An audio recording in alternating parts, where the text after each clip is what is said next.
Шаноўныя сябры, а зараз будзе зусім унікальная рэч. Справа ў тым, што ў 2017 годзе падчас святкавання 60годдзя з першай беларускай службы ў саборы святога Кірыла Тураўскага была знайдзена магнітная плёнка.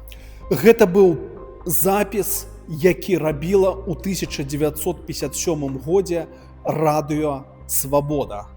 Запіс быў знойдзены і адлічбаваны старастай царквы спадаром Александром Хомченко, і ў канцы гэтай службы гучыць гімн «Магутны Божа», які спявае уся беларуская грамада разам з царкоўным хорам, і ў гэтым царкоўным хоры таксама спявала аўтарка гэтага тэксту, паэтка Наталля Арсеньева.